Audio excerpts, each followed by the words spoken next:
And one of the many issues the plan will consider is food productivity and efficiency.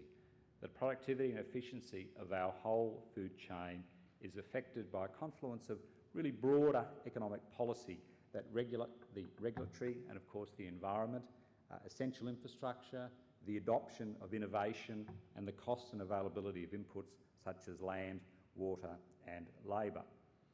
Nearly every minister across this government, every department which they administer, some form of regulation which impacts on our food production and the strength of our food industry.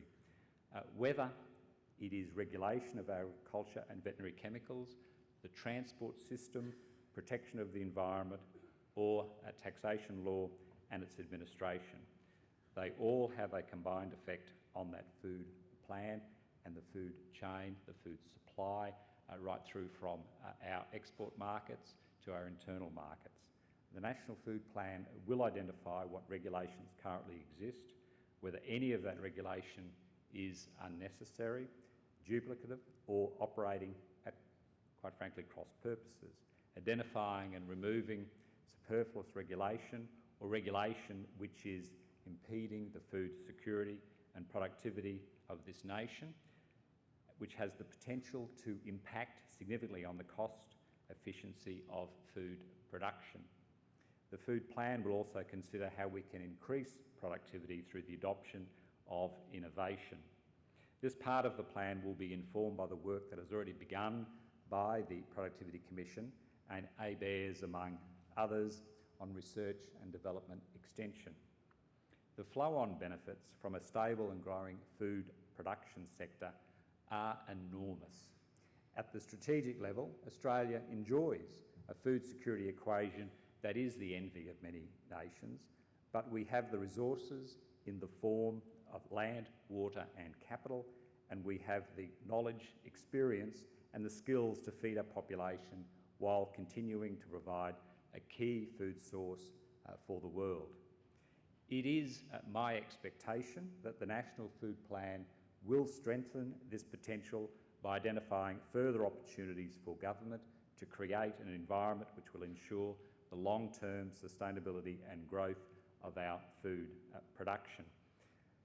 Looking at the next steps for government in the coming months, I will develop a paper which will outline the key issues affecting our food chain and, of course, deal with some of the questions, but also look forward to the answers from people who will contribute to the food plan. The input you provide on this paper will inform the government's development of the food plan. And I do want to hear from a wide range of stakeholders, and I encourage all of you to engage in that process so that we have a cross-section not only from the people in this room, but more broadly from the sector as well. And I'd encourage, of course, in the coming months to engage with my department about how we can improve that discourse. Government and industry have a joint role to play in increasing Australia's agricultural productivity into the future. By supporting innovation and supporting innovative farming techniques, investment in research and development, of course, is vital for increasing the productivity of Australia's agriculture and food industries. The government contributes around $220 million in funding to research and development corporations in the last financial year. The government is keen to ensure that when we are supporting research and development in our primary industries, it is appropriate, it's effective, it's efficient, we're getting value for money, and it's well targeted.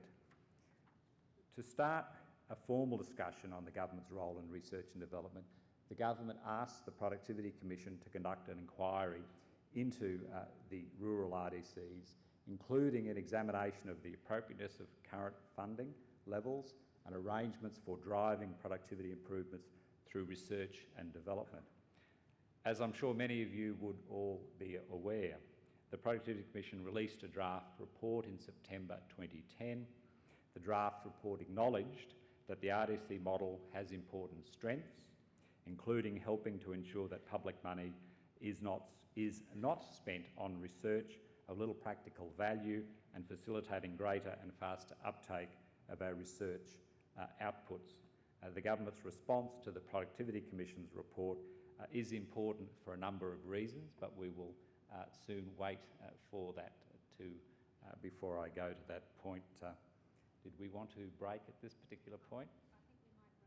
I think we might break now. All right, that might be helpful. If we could now pause to remember the victims of the Christchurch earthquake.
Minister, thank you.